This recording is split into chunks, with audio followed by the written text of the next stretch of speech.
I feel like that's always a big thing when I'm writing stories or I'm talking about a new headset or a new piece of gear, because there are a lot of headsets that I really take a strong stance that not every headset is for everybody. There are different types of VR users. Absolutely. There's a whole swath of the industry that people never even touch with things like enterprise headsets, different use cases for different headsets. Yep.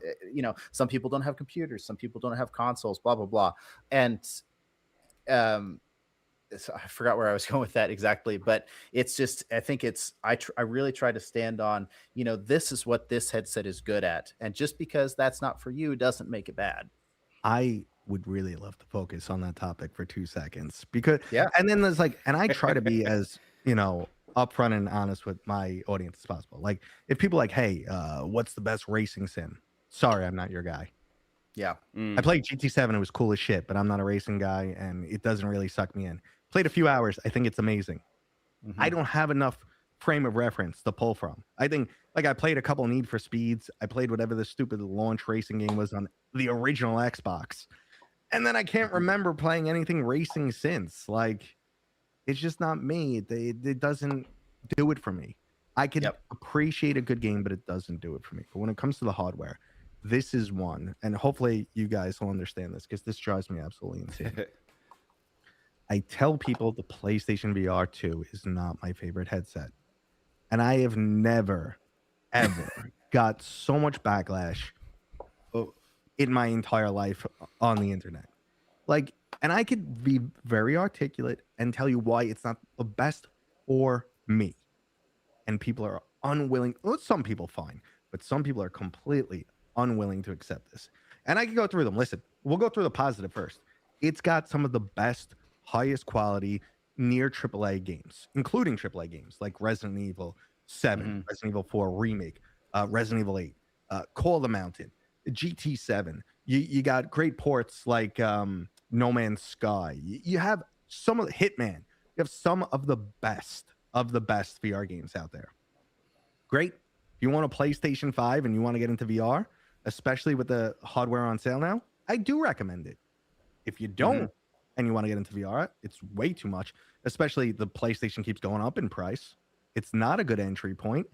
And Nope. for me personally, like the PlayStation has like 500 games now, but for me personally, it's too limited because one, the vast majority of those games come out after the Quest or PC. Hmm. So I've already played them. So I already played these games. I don't need to jump into the game again on the PlayStation. And the PlayStation is weaker than my PC. Mhm. Great. Hand haptics and head haptics. No, it's not going to sell me. Okay.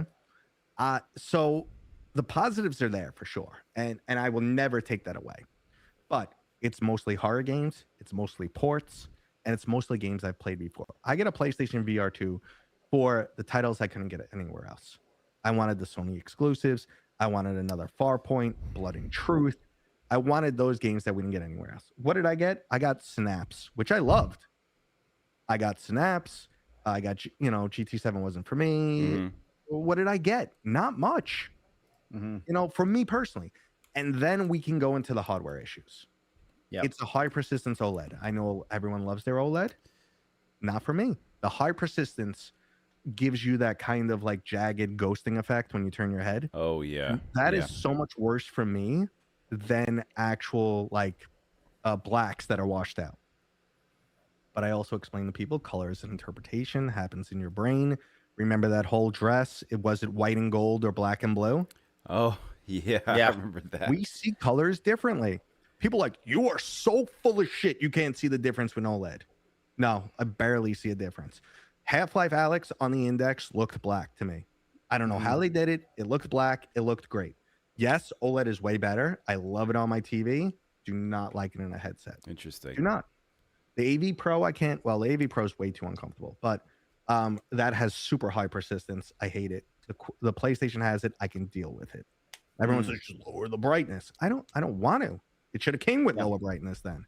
Like, and that was my problem with the original big screen. It was way too dim. And if Mhm. you turn up the brightness, it's the highest persistent screen I've ever used. It's horrible. I never Like, tried the big screen one. oh, it's make you nauseous horrible. Yeah. Yeah. We did get So, the. and Oh, it's go not to ahead. say this is always a problem for OLED. Future OLED won't have this problem. Mhm. But right now, these are my PlayStation issues, and people won't accept that. They're just like, no, you're shilling for meta. Like, no, I Yeah. played this game last year and I played it on a better PC. Leave me alone. You know, Well, oh, go ahead, Daniel. no, you go ahead. Sorry, I was gonna kind of, I wouldn't say crap on the PlayStation, but our issue from the hardware standpoint, and I had this conversation with mostly everybody that sends in. Yeah, it's a cable related issue. They have no replacement cable available, and that's a physical thing that breaks. I mean, Yeah. I mean, you're in VR. You're active. It's gonna happen, and they don't have any way to replace. You Well, have when it launched, we said, what were they thinking? Yeah. Like, I figured you would unscrew it and inside there would be a connector. And then you could pop it and replace this cable. But come on, cables are the most likely aspect to break. Yep. And then, like, their audio solution is terrible too. The audio's, yeah, I don't like that. Not to say that VR is known for great audio, but their solution sucks. The other thing that I was going to add was the controllers. You couldn't get replacement controllers for your Until like a week PSVR2 ago. until like the Apple Vision Pro partnership happened. Right. No controller replacements. You got to buy 2. The cable. There's a lot of issues. There were a lot of hardware, and a lot of people say it's super comfortable. It's super light. I'll give you that. But sometimes the hard plastic, and this could just come down to the shape of my face. Maybe I got a fat face or something. But the plastic digs into my cheeks. Not super comfy for me. Yeah. It's fine. The Quest is fine as long as you got a good strap. The PlayStation is fine by default. You know, but every headset has its concessions.